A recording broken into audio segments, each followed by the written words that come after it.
During this teleseminar today, we had a caller from Iran, from Iran. And it was a very interesting call and very inspiring for me. Because we have a lot of fans in Iran.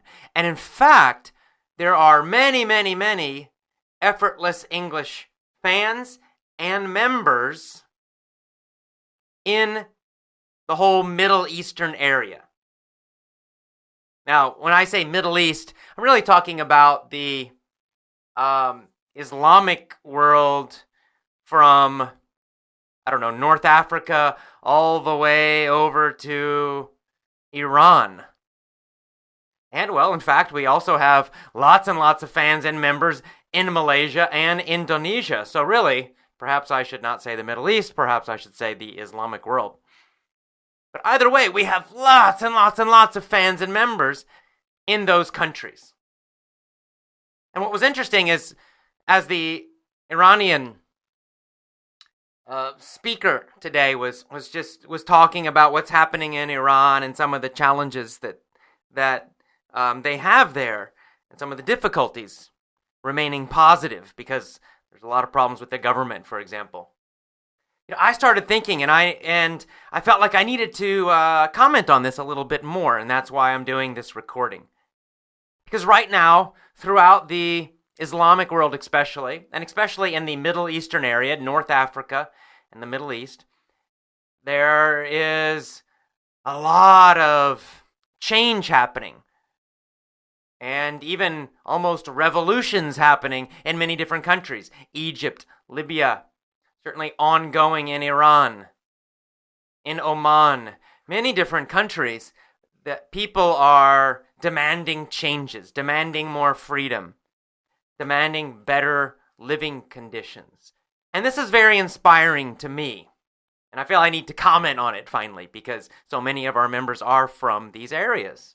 And the first thing I want to say is that you are inspiring us and you are teaching us. Because you see, here in the United States, we need a revolution too. We need some big changes also. We need some people power here. Our government is controlled by the large banks and the oil companies and the military companies. And yet, Americans mostly are doing nothing. Mostly Americans are sitting and watching TV, doing nothing as our economy is destroyed, as our freedoms are disappearing. Most people don't say anything, and they certainly don't do anything. But yet you in the Middle East, in the Islamic world, you are out there on the streets, you're marching, you're demanding changes. You're making changes. And that's very inspiring to us. You're showing us what needs to happen. You're showing us what we need to do in our own countries. And that's inspiring, and I respect you, and I honor you for that. I respect and honor the people in Iran, in Egypt, in Libya, in Tunisia, and in many other different countries in the world where this is happening. And I hope some of that spirit will come to America, because we need it a lot also. And I hope that you will not trust us, I say us, I hope you will not trust the American government to save you or to help you, because as you probably know, the American government is usually supporting the bad guys in your country. So you don't need the American government to save you. You are saving yourselves right now, and that's fantastic. Now I want to, though, talk about something specific that the caller from Iran mentioned today. And that is, how do you use positive, strong emotional power in these kinds of situations?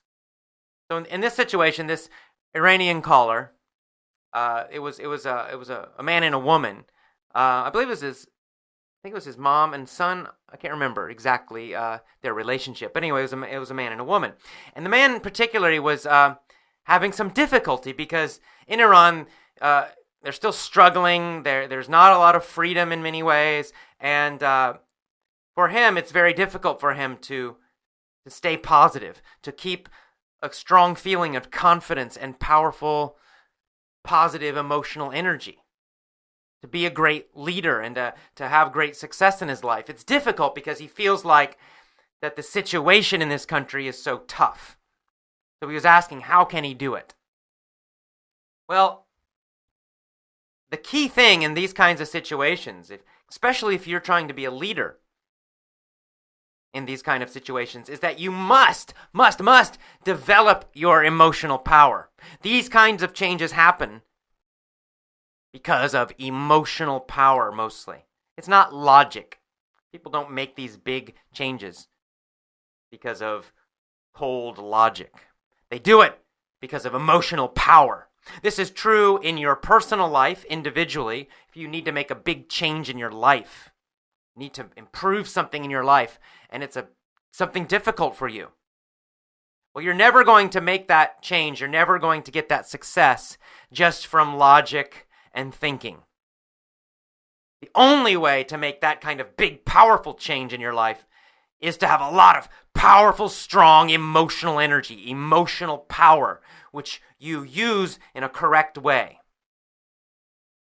And in that teleseminar today, which we recorded, I taught one technique for doing this. And that technique focused on two things, pain and pleasure. The first thing was to connect pain to not changing. Connect pain to the old situation, to the thing you don't want in your life.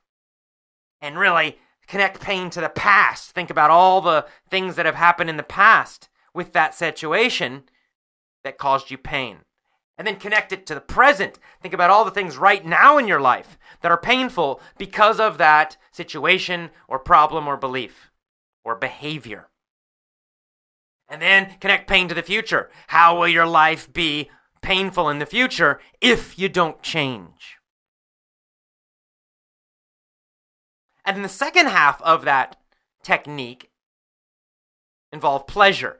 And again, we did past, present, and future. So the next thing you do is you focus on the exact change you want. See, this is very important. You must have a vision of what you want, a very clear view, very clear sound or idea, a very clear vision of what you want exactly, what your goal is, what is the change that you must make or will make. You got to know it exactly. Not just, I want things to get better. If you just say something vague, non-specific, like, I want to improve, that's not powerful. You have to have a very clear vision of exactly what you want. Then you connect pleasure to that change, to that new situation. You connect pleasure to in the past. What that means is that after you make the change, you'll feel better about the past. You'll feel more relaxed about the past. See, after you have a big success, when you look back at all the problems you used to have, you don't get so upset anymore. In fact, sometimes you actually can look at those past problems and laugh. Sometimes you can look at the past problems and even be grateful and say, oh, thank you, I'm glad I had those problems because those problems made me stronger and they caused me to improve my life. So see, when you make a change, when you get that success, your feelings about the past actually change. So you connect pleasure to the past, feeling better about the past problems. Then you connect pleasure to right now, very important. When you make this change, when you start making the change, immediately things improve. Immediately you feel better. Things improve in your life. For example, with health. A lot of people focus on just the future benefits of health. If I eat better and I exercise more, then I will lose weight and I'll look fantastic next year, 2 years from now. Well, that's fine, but what about right now? See, that's a long time to just keep thinking, in the future it will be better, but now it's terrible. In the future. You got to focus on right now and what will be better right now. So for example, with health, if you start eating better and exercising, yes, in the future you will have pleasure and great things will happen. But also, almost immediately, you will get benefits. You will start to feel better. You'll have more energy in your life. Because you have more energy, you'll do a better job at work.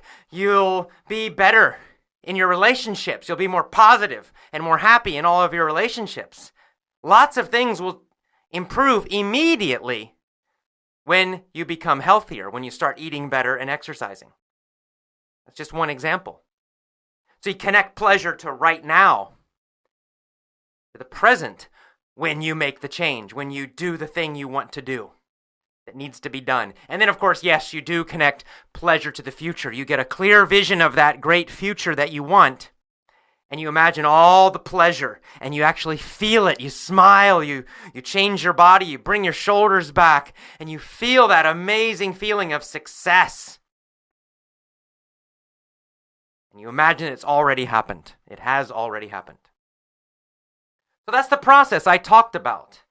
And of course, in the teleseminar today, we focus mostly on making individual changes, making a goal, and then achieving it in your own life.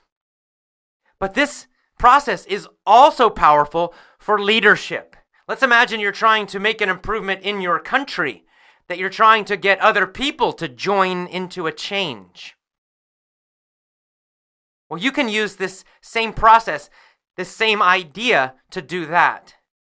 You see, what happens is a lot of times when people are trying to make a change in a company, in an organization, in a country, they just focus on the pain part only. And that's fine. It's necessary. It's a necessary first step.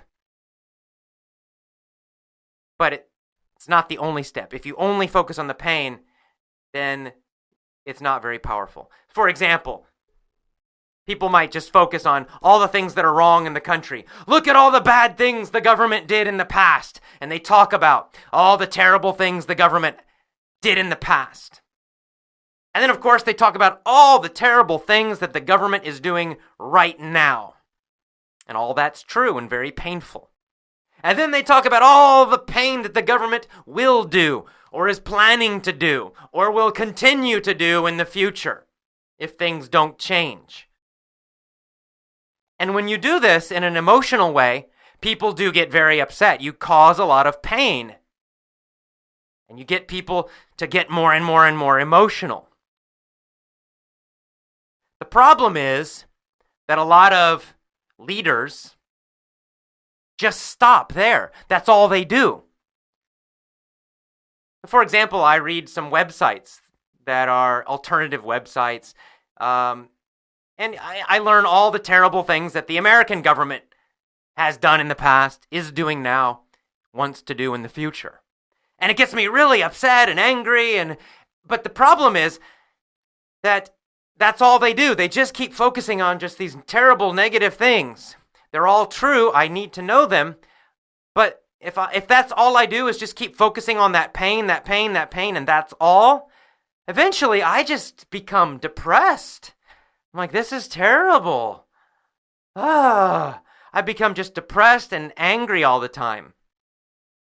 And that can happen with a lot of people. If that's all you do is just talk about all the bad things that are happening, then you're just going to make people angry and depressed all the time. You're not going to create an amazing positive change.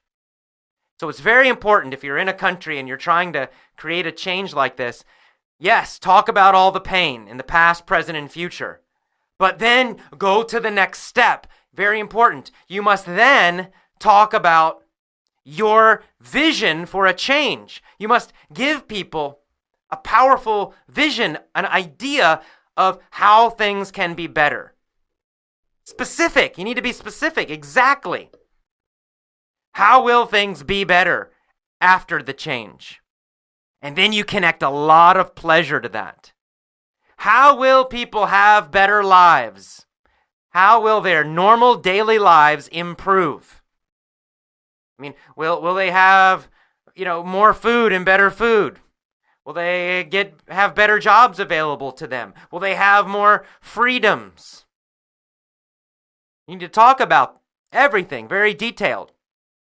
Talk about how the bad things in the past will be changed and corrected, and talk about how great that will feel and how much happier people will be because of that. Talk about how immediately, right now, positive changes will happen. Their lives will improve. Things will be better right now. That there are things that will immediately improve. Greater freedom, for example. And then, of course, describe your vision of the future, the better future. How will things become much better for everyone 1 year from now, 2 years from now, 5 years from now? When you do both of these things, when you have this, talk about the pain and all the pain of not changing, of the current situation, and also you then talk about the amazing pleasure of making the positive change, of doing something now, and you're very specific and clear, and you connect a lot of positive, amazing emotion and benefits to that change, then you become a more effective leader. So this is very important, and this is my more detailed answer to the Iranian caller today. It's not enough to just focus on the bad stuff, because when you do that only, you eventually will start to lose your power, right? You begin to just become frustrated and bitter and angry, or possibly depressed. But if you do that, and then before people become depressed, before people become too angry, you then give them the positive vision of the future, and you connect a lot of positive, powerful emotion to that. You connect lots of pleasure to doing the change, making the change. Then people become excited and inspired. And then people will take action. They'll actually do something. So this is very, very, very important. Very important. If you're just on Facebook or you're just writing comments about what's happening in your country, be sure to always include the positive pleasure. Always include your vision for a better future. Right? Always describe how things will be better also. Don't just criticize and complain all the time. Both things are necessary. You also, if you just do pleasure, that's also not good. If you're just dreaming all the time, it will be better, it will be better, it will be better, and you ignore the bad stuff, people won't listen to you either, because they will think, wow, you don't understand what's happening now. So you got to do both. First, you do the pain, and you really focus on all the pain that's happening, and all the pain that will happen if the situation is not changed. And then, immediately after that, you focus on what you think the better situation should be or will be or must be, what change must happen now and in the future. And then you connect a lot of powerful, positive emotions, a lot of pleasure to that change. That's how you can be a more effective leader. So try that out. Try it on your websites and Facebook pages. Try it when you talk to other people in your country. Try it with your family. Try it with your friends. To do both of these things whenever you're trying to get a group of people to make a change. And of course, this is not just for political change. You could use this in a company. If you have a team of people and the company really needs to make a change. But most people, they don't like change. They get a little lazy about it. So you have to get them emotional about the change. You have to show them and find all the problems that are caused by the current situation if they don't change. And remind them of the pain, make them remember it, exaggerate it, make it stronger. And then show them the better future, the change that needs to happen. And then connect a lot of pleasure for them to making the change.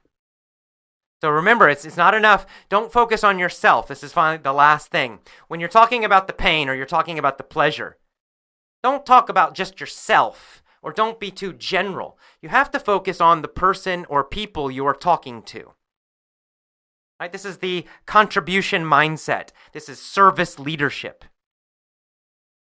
For example, in a company, you don't just say, and then the company will make a lot of money.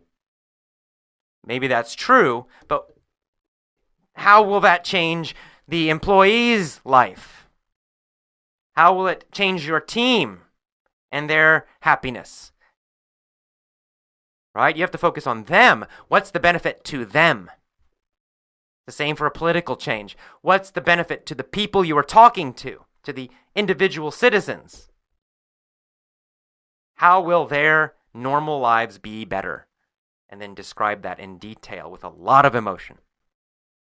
All right, I wish you luck, and I hope that you'll do this with yourself also. It's easy in these difficult situations. It's easy to become frustrated, easy to become negative. So every day, listen to positive things. Listen to things that make you feel stronger. Build your own strength so that you can help other people. Build your own emotional power so that you can help other people have more emotional power. Very, very important. I wish you the best of luck. I hope someday I can actually come to your country and do a big seminar with you, and we can all celebrate the changes that you have made. Thank you for inspiring us, and good luck to you. This is AJ. Bye-bye.